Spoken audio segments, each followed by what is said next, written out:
Well, hi there, folks. Welcome to the program. This, of course, is Stinchfield, the podcast. I'll tell you what, lawfare is very, very real. Do you know that all of those cases brought against President Trump that were virtually thrown out against President Trump, that you have people like John Eastman and Christina Bobb and so many others that are still facing criminal prosecution in states like Arizona, in states like Georgia, and these cases are still there? Well, today on the podcast, we're going to talk to President Trump's former attorney, Christina Bobb, about that and make the compare and contrast between what's going on with Tisha James and what's going on with what did go on with President Trump. And you'll see the big differences in these cases. So we're going to break that down. And then also the homeless industrial complex with ties to Antifa, ties to Hamas. Yes, a new investigation is revealing that a lot of this money that is going to homeless organizations are actually, that money is being funneled into radical leftist ideology organizations that is funding some of the worst things imaginable. We'll talk about that on the program today. Before we get there, though, I want to tell you about my friends over at Energized Health. EnergizedHealth.com is the website I want you to go to. EnergizedHealth.com. Get in shape by cellular hydration. This is the new way, folks. I lost 15 pounds in 2 weeks on the Energized Health protocol. Nothing short of amazing. They have a My 555 challenge going on, 5 pounds, 5 days for $5 guaranteed.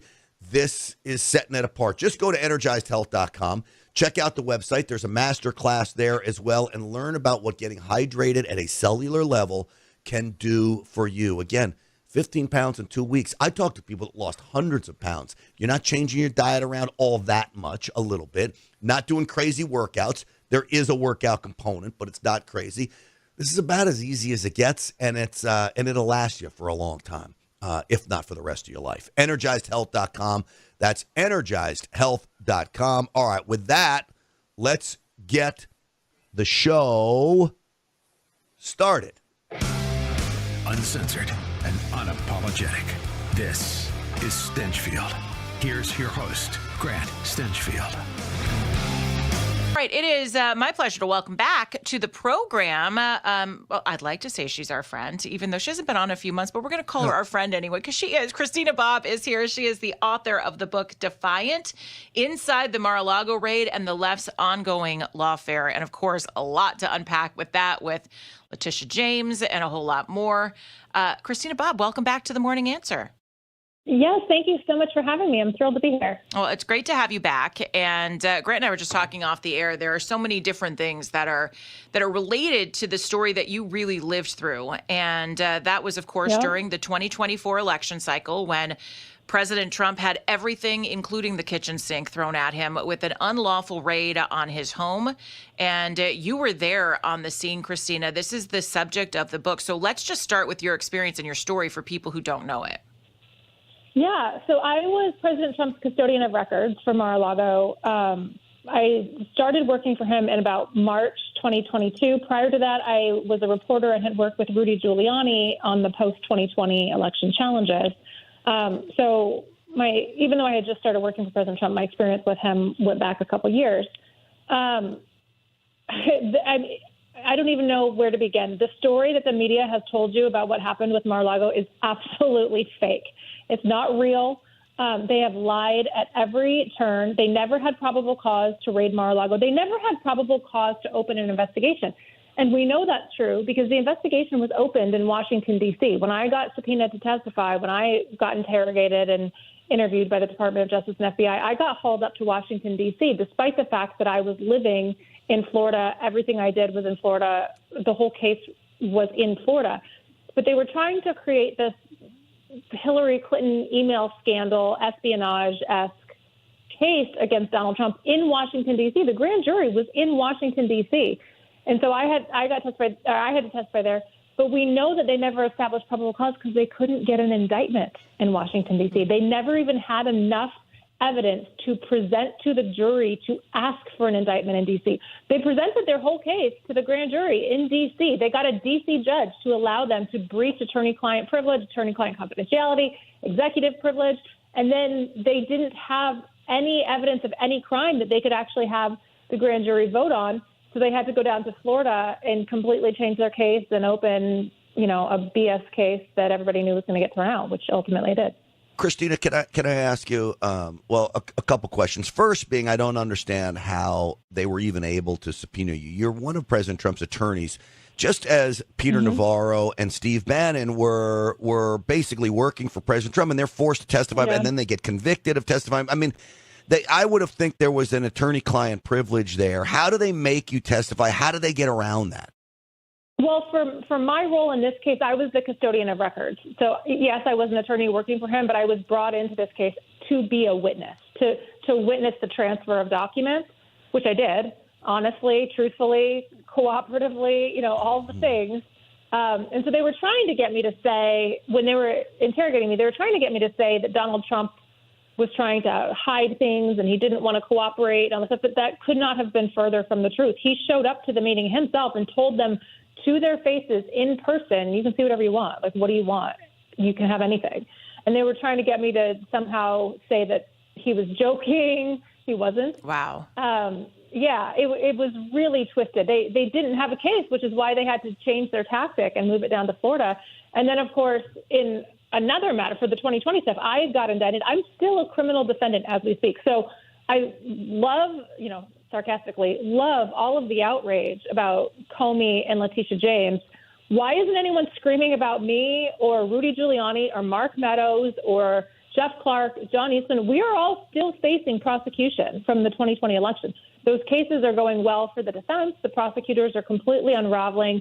Fani Willis couldn't get past the fact that she was sleeping with the prosecutor that she hired, overpaying him by hundreds of thousands of dollars and taking kickbacks. So, that case never got off the ground.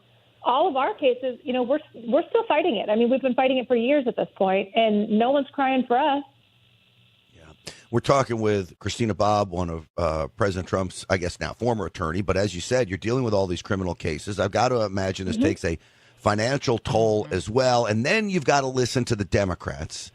Make some kind of comparison that what Donald Trump went through doesn't compare to what he's doing to Big Tish, Letitia James. I mean, can you tell us the comparison here and why the Democrats' arguments makes no sense? Well, it doesn't make any sense. What they did to him is so far worse because he never actually committed any crimes. And it's almost like they were anticipating him getting back into power, so they had to hurry up and charge him with everything they could possibly think of so that it would look like retribution when he came back into office.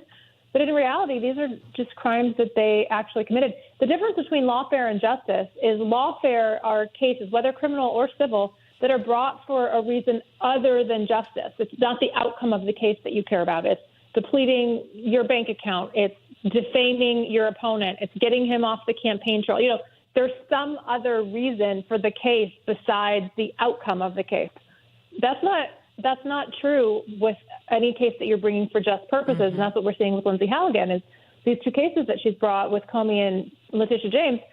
She gets nothing out of it other than justice. And, yeah, people go, oh, well, Donald Trump, it makes Donald Trump happy. That might be true. That doesn't negate the fact that it's still brought for just purposes.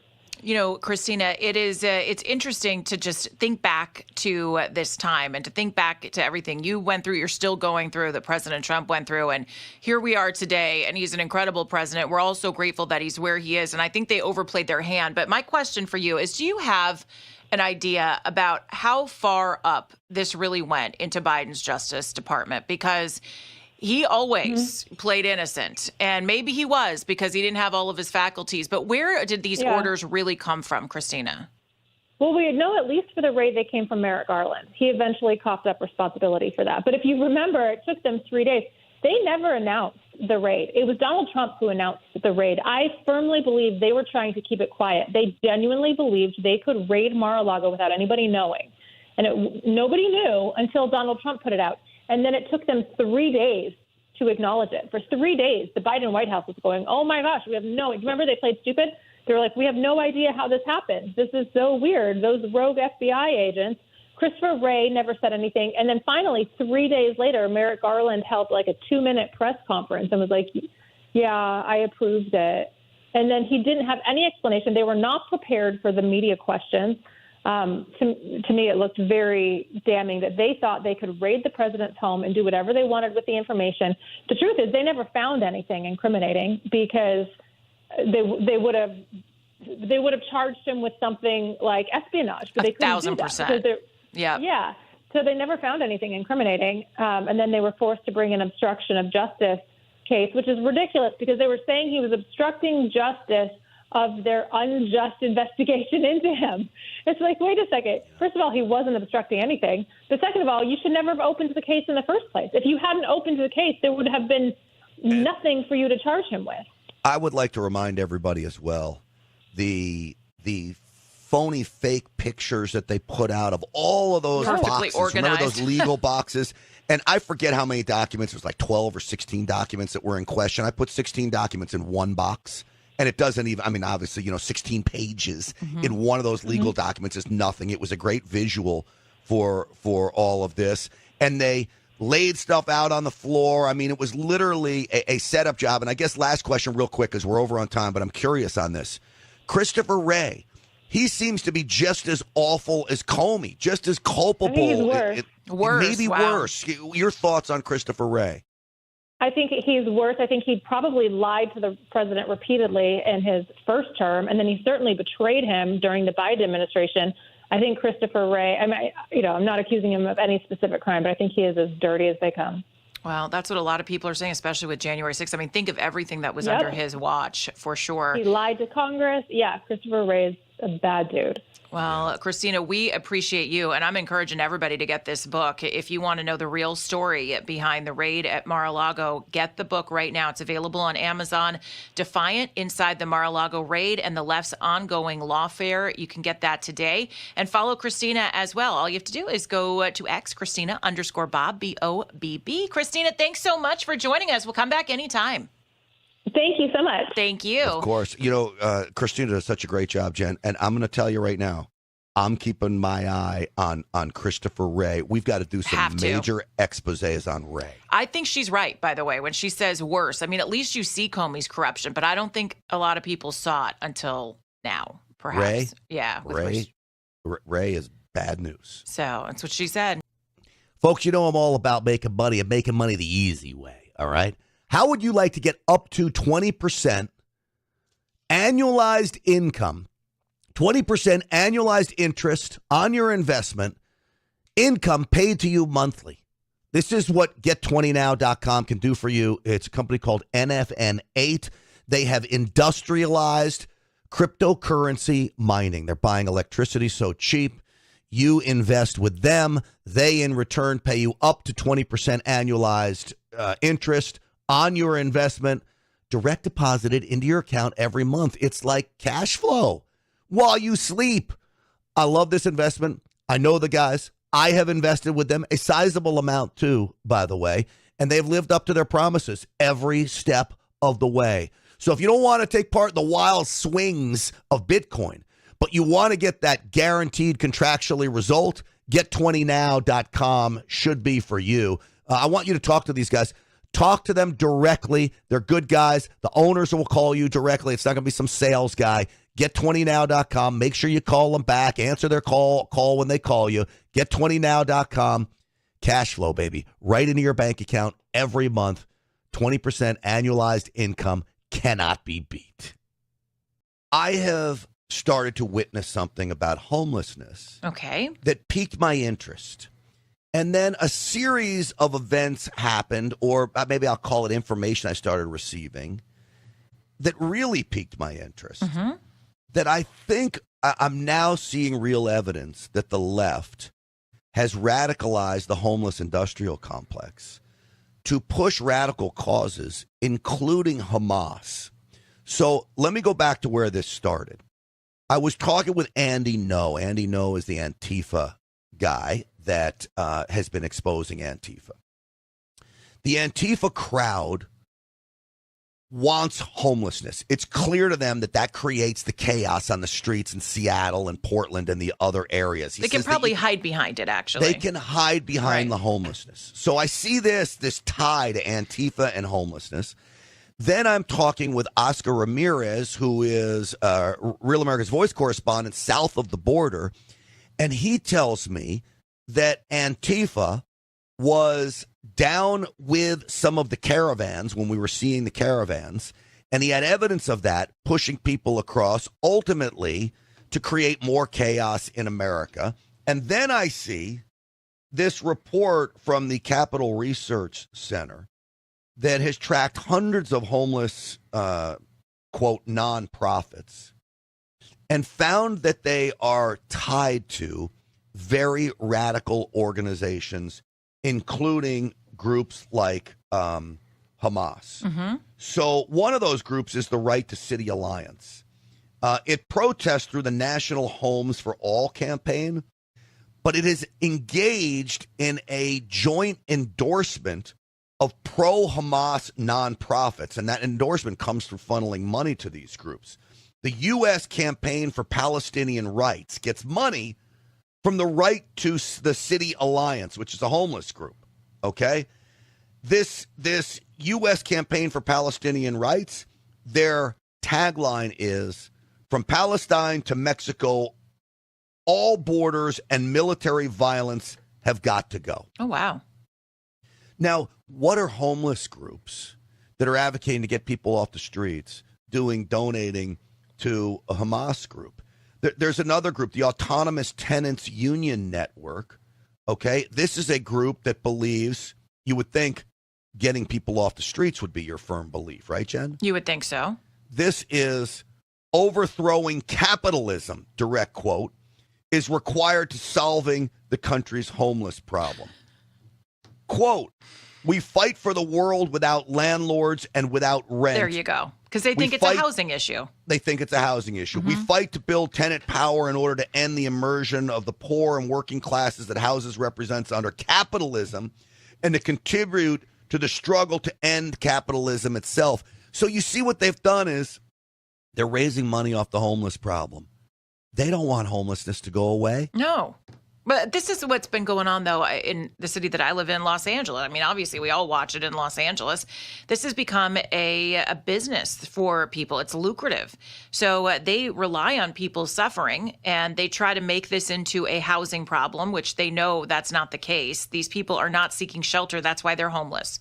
And they're making money off of the mentally ill and the drug addicted. I mean, think about that. So, but this gets even bigger than that. This says, okay, we're going to make money off of it. But, all right, so you make money off it. Maybe you go buy a big house like they did in Black Lives Matter. Mm-hmm. This isn't even that. Jen, they're making money off the homeless crisis in Los Angeles and Seattle and Portland. And donate to more causes, yeah. More causes like Hamas. Right. You're literally funding a group that is pro-Hamas. You're funding a group that is anti-capitalism. That has nothing to do with getting homeless off the streets. And in fact, I would offer up more capitalism would help get homeless off the streets if you had more opportunity for everybody. But they want the exact opposite. I think the homeless crisis is being used as a direct assault on America to create this chaos, which is why Antifa is embracing it. That leads us back to the anarchy that we're seeing on the streets. And they're just simply using it as a way to raise money. It reminds me of cancer. They don't want to cure cancer. They just wanted to use it to raise money. And in this case, they're doing like Black Lives Matter and paying all their researchers big money. Off the problem rather than the solution. Yeah. No, I think it's a really interesting story and it's an interesting connection. But I mean, you've got so many different avenues here. You've got the people who are using this and can because they know that taxpayers will always pay to try to clean up their streets. But do they really want the streets cleaned up? No, because when you have people living on the streets, there's no law and order, right? I mean, it gives you that sense of chaos already. You can hide a million things behind people when you have high density areas where people are just living, doing whatever they want on the streets. So, you know, this Tides organization, mm-hmm. This is a Soros-backed NGO, I guess. They fund all kinds of radical projects. Well, there's a group called the Western Regional Advocacy Project. The Western Regional Advocacy Project. So again, They say their goal is to get rid of homelessness. But it turns out this is a Tides-affiliated entity that has coordinated anti-sweep campaigns across cities, tying housing to anti-capitalist critiques in publications like Street Spirit, which labels U.S. governance as neoliberal fascism. Wait, lay that one on me again. All right, so they label neoliberal fascism. All right, okay. In fact, the nonprofit glorifies violence targeting law enforcement and is a state-level endorser of the housing justice platform. But this gets back to violence, the Western Regional Advocacy Project. This is all from a report titled Infiltrated, the Ideological Capture of Homelessness Advocacy. And again, what do we see liberals do? They hijack these causes, right? Yeah, of course. And then they radicalize the causes, and then they push them even further. Yep. Interesting. So as I look at this, and I'm saying to myself, what do we do to stop this? One, you need more groups like this who are reading about all these things. And I'd ask you, Jen, when you look at Los Angeles, when you look at the city council members that are pushing all of this anti-homelessness, do you think they're really on board with all this anti-capitalism stuff? Or are the anti-capitalism stuff? Yeah. Absolutely. Or are they really convinced that they want to end homelessness? Oh, no, I don't think any of them want to end homelessness because all their friends are making money from it. If they wanted to end homelessness, you could end it in about 4 days. It's kind of like President Trump securing the border. If you want to stop homelessness, you just start enforcing the laws that are already on the books, which say that people cannot live on the street, and you're done. That you serve the public by just enforcing the law. So if they wanted to fix it, they could, but they don't, clearly. This is why you need to be mayor, and I would imagine you could do this starting within days. Yeah, no, 100%. I really believe anybody who has the will to fix homelessness can fix it. All right. So we'll continue. I'm going to look more into this report. And because to me, it's fascinating. I never would have ever thought, I imagined the homelessness industrial complex getting worse. Hamas. I know. Terror and anarchy. Feeding Hamas. Oh, boy, here we go, folks. President Trump has ordered the prescription reserves of the United States to be refilled. Prescription medications are national reserves. I believe we're going to see a major shortage in prescription medications as President Trump also threatens 200 to 250% tariffs on prescription medications coming in from out of the country. Do you know 90% of the ingredients to make prescription medications in the United States comes from China? That's a national security risk. So I'll ask you this. This is made in America prescription medications. 8 of the most common in this kit from the wellness company. Are you hoarding prescription medications like I am? You better be, because this could become a national emergency. You got ivermectin in here, you got a Z-Pak in here, amoxicillin, and then, of course, there's the field pack. When I say hoarding medications, I mean it. Look at this. I got plenty of prescription medications thanks to the wellness company. I want you to go on twc.health/Grant. Get your kit today. See which one is right for you. Use the promo code GRANT for 10% off. And I promise you, you are not going to regret it. twc.health/Grant. And then don't forget, there is the Parasite Cleanse. 60 million Americans suffer from parasites. Mebendazole and ivermectin. Only the wellness company offers a Parasite Cleanse like this, sold out 3 times.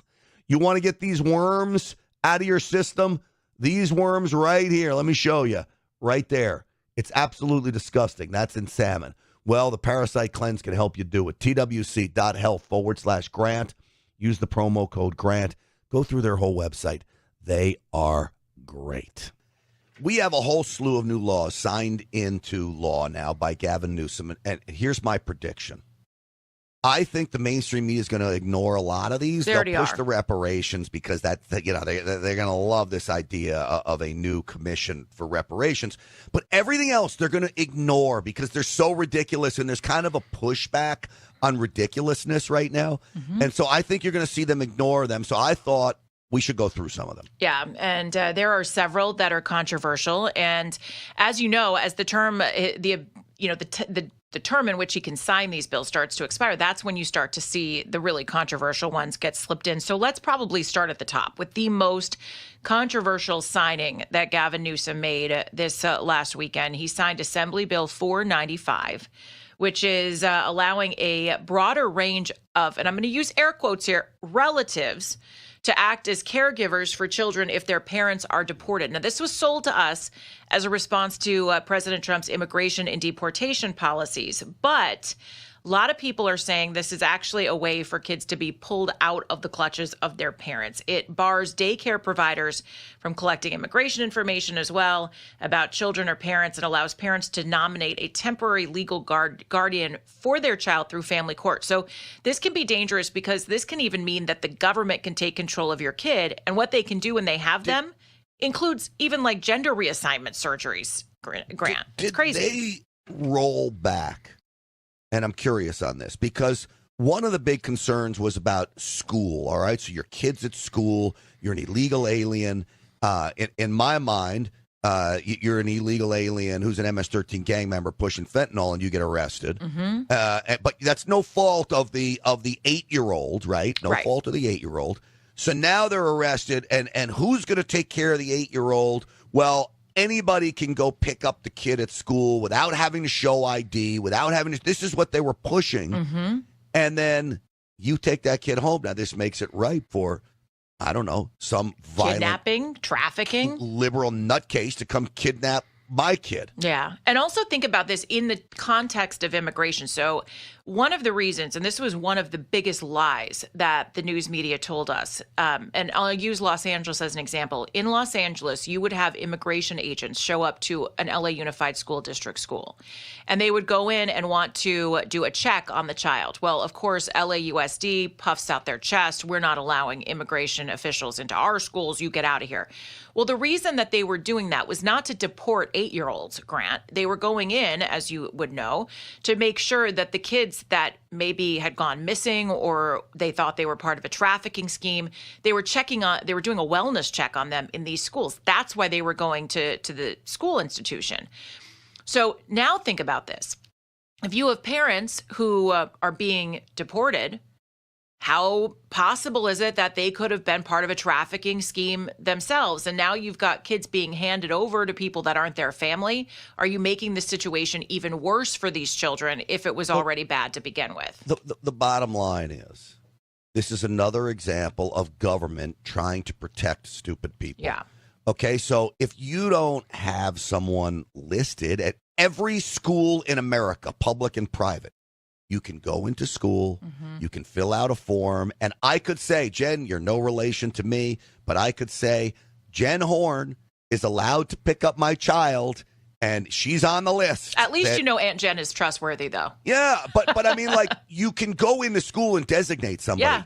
So if you're here illegally, maybe it might be a good idea just go designate somebody. You don't need government to come in and say, okay, well, since you're not around, we'll give them to you. We'll give them to anybody. Yeah, okay? Get this, related to the child by blood, adoption, or affinity. What does that mean? Or affinity. I'm Ted Bundy. I like this child. I like kids. I like kids. I'd like to, yes, Bundy, Bundy.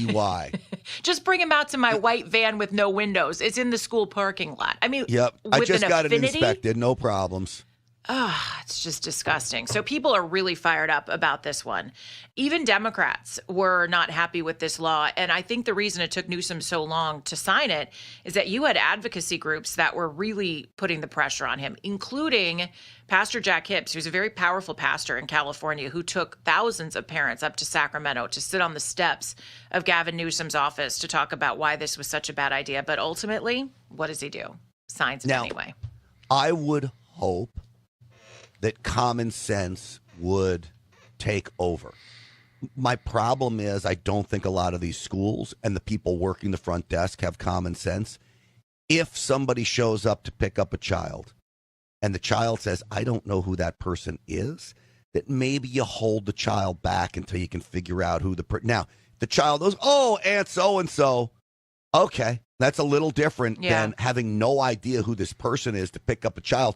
I remember when we were going through some situations with my son. I've told this story before. He was threatened to be killed at school. I told him, I said, now I didn't tell him the threat against him, but I told him we live in a very dangerous world. I said, even if a police officer comes to pick you up, you do not go with anyone until talking to me first. So you sit in that office, you refuse to leave until you have talked to me first. And it's a great rule. And I think most parents will do this with their kids, but it's already the ones who are the most vulnerable who are going to be taken apart by this. And it's scary. You know, I mean, your kids that have loving parents at home, this is probably not going to impact them so much, but it sure will if you've got troubled parents already.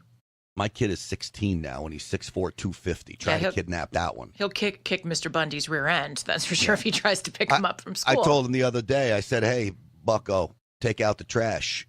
He stood up to me, says, you take out the trash, little man. Oh, no.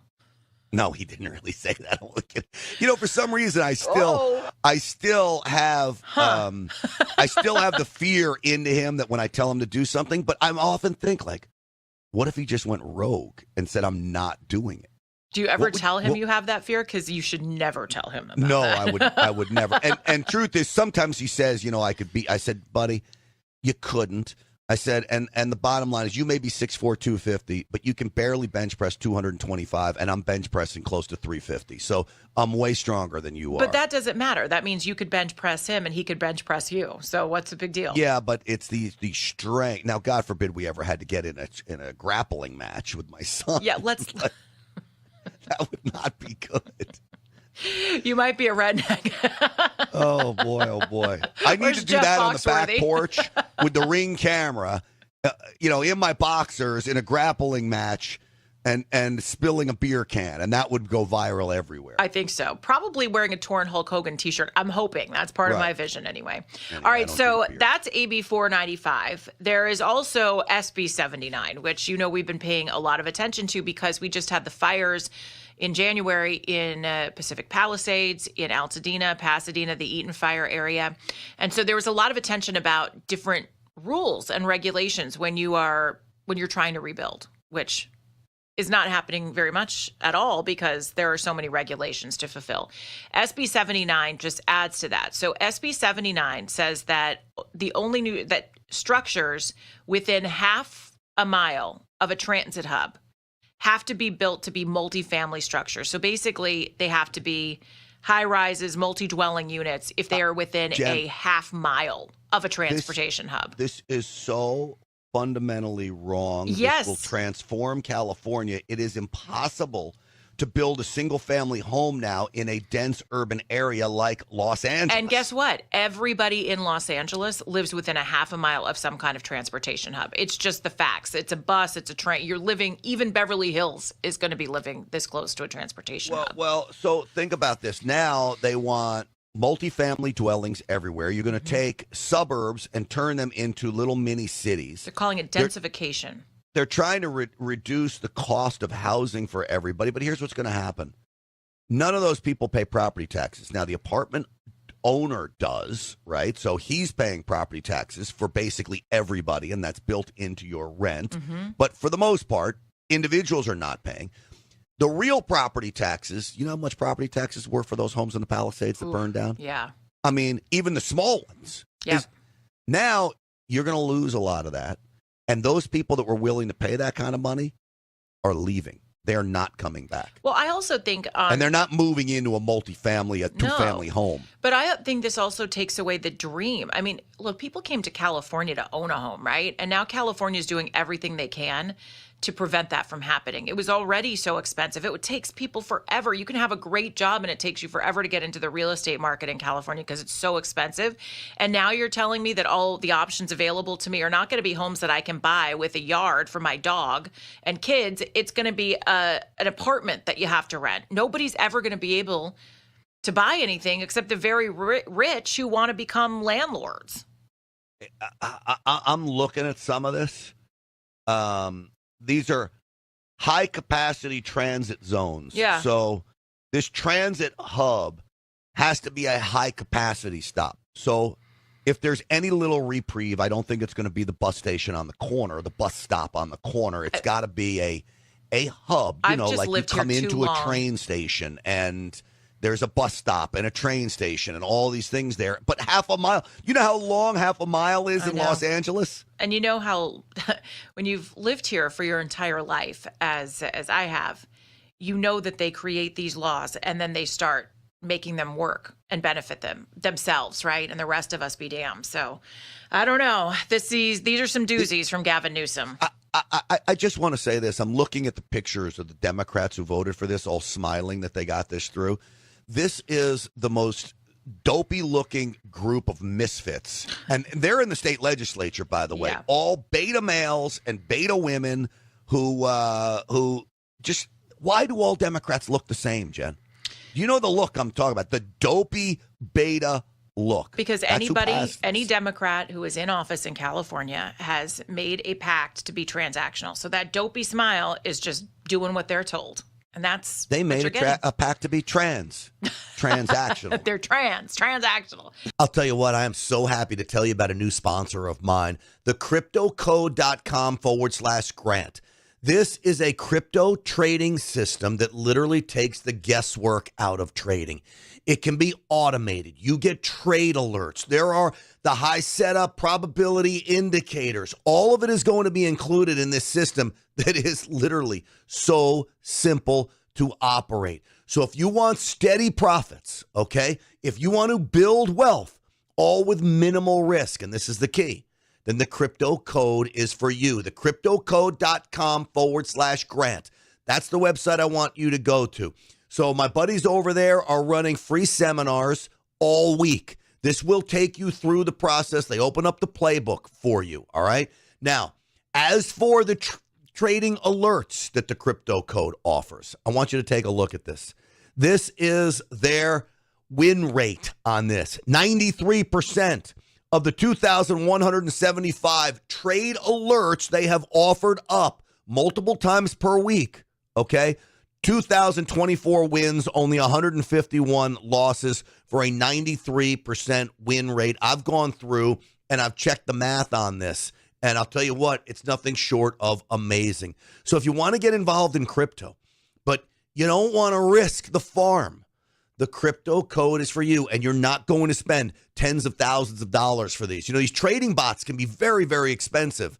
This is the most reasonable deal I've seen, and it may be the most successful trading bot and system and trade alerts all packaged in one that I have seen. The cryptocode.com/Grant. Go sign up for this seminar. You're not going to regret it. Trading involves risk. There's no doubt about it. Results aren't guaranteed. Terms apply. I'm not giving you financial advice. That's what the FTC wants me to tell you. What I want to tell you, though, is go to the cryptocode.com/Grant. So Governor Pritzker of Illinois comes out the other day and he says, basically, the Justice Department's looking for voter fraud. There's no such thing as voter fraud here. I don't know what they're looking for. They want all of our voter rolls. Why would they want to look at our voter rolls? And I'm thinking to myself, no such thing as voter fraud. One, you can just stay right here in Illinois for Governor Pritzker. Or two, you can look at California with the mail-in ballot situation. We had this thing with the envelopes where it looks like there's holes in the, and I know that all the envelopes have holes. I don't understand why they say it's for Braille, but I don't believe in any kind of coincidence. But we've got a caller who says he's got something with mail-in ballots. Yeah, this wasn't a new story, by the way. During the recall election of Gavin Newsom, there was a big story about the holes in the envelopes. So they do exist, but in Sacramento County, this election cycle, they say that if you put the ballot in, that through the hole, you can see if you're voting yes or no on Prop 50. Randy, driving around the streets of California. Hello, Randy. Jennifer for mayor. Woohoo! Thank you, Randy. Hey, so anyhow, my daughter told me about this envelope that you have to sign. There are holes in it, and it lines up with no. So somebody's sorting through the mail that doesn't want this to go through. They could see how you have voted. Yep. So what she said you do is you turn your ballot inside out, and then they can't see how you have voted. That's what you need to do. And just make sure you keep your eyes on it and turn your ballot inside out. It's ridiculous that this is even happening, but it's a reality. I don't think these things are coincidences. I just don't believe in coincidences when it comes to this stuff. So now we've got to educate people why they need to vote no on Prop 50. Now we've got to educate people to turn your ballot around. I think it's bigger than just the postal worker that's some radical liberal that's going to just accidentally, in quotations, lose the ballot. I think if you have someone who's counting at the registrar's office, you see that mail-in ballot come in. The things that I saw, it has both the yes and the no in the hole. You can mark both. Now you invalidate the ballot. Yeah, it's pretty disturbing. Randy, where do you live? What county are you in? Did you notice this problem in person, or have you just heard about it? My daughter told me about it, but I'm in San Bernardino. Yeah, well, make sure you check that. It's a good message and reminder for everybody to check and make sure your ballots are covered and protected. And, hey, mail them in today. Why not? Randy, thanks so much for the phone call. Appreciate you. So we've got, oh my gosh, Jen, why am I spacing her name? Who's at the DOJ now, looks at elections and stuff. Harmeet Dillon. Harmeet Dillon, yeah. So Harmeet Dillon is the one that goes to Illinois and says, hey, we want to see your voter rolls. Why would the governor of Illinois be so outraged that the DOJ wants to look at the voter rolls? Because they're cheating. Because they're cheating. It's and the only way. California's done the same thing. If you don't want to show your voter rolls, it means you either have dead people on the voter rolls. It means if you compare them to other states like Arizona or neighboring states where people could have moved or anywhere else, you have people in 2 states that are registered. But the only reason you don't want to give up the voter rolls would be if you're cheating. Yeah.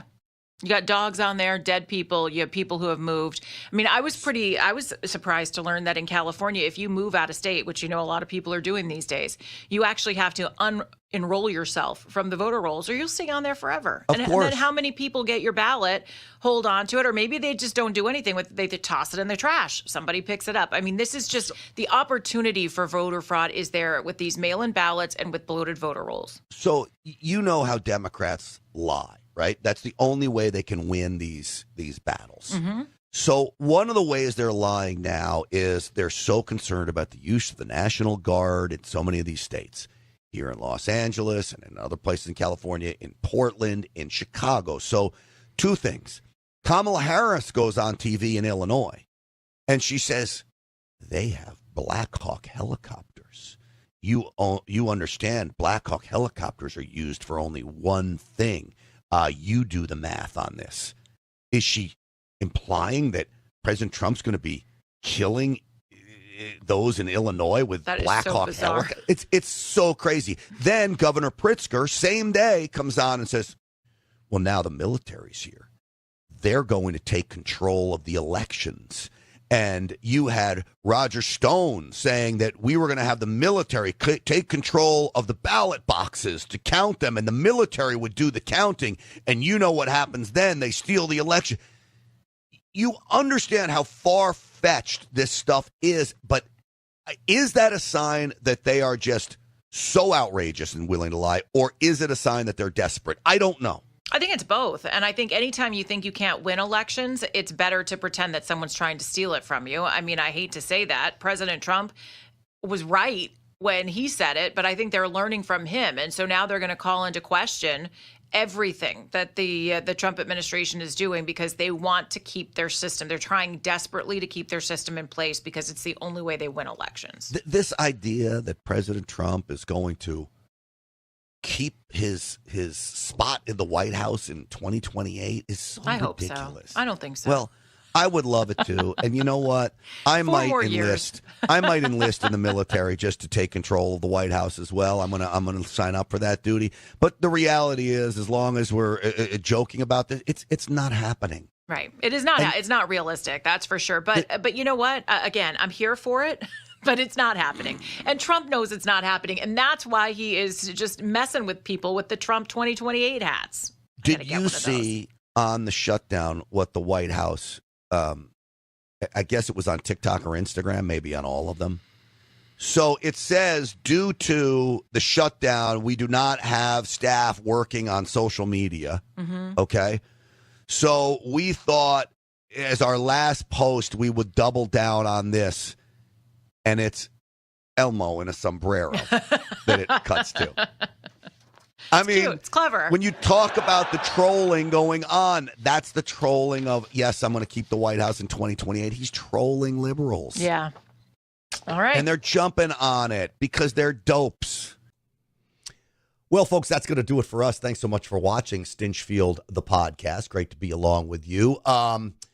Tonight, Real America's Voice Show. Tune in for that. Please like, subscribe, copy, paste the link, share this podcast with everyone you know. We spread by word of mouth, and we are growing at a very, very nice clip. That's what Stinchfield's Army is all about.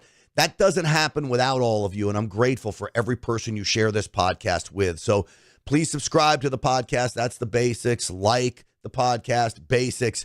But word of mouth, getting out there and actively spreading the word, that's what really helps me. And I appreciate everything you do for me. It's great to be here to be your voice, at least one of them. That's going to do it for us at Stinchfield1776. Check out the website, GrantStinchfield.com. Stinchfield's Army rolls. We'll see you on the Real America's Voice Show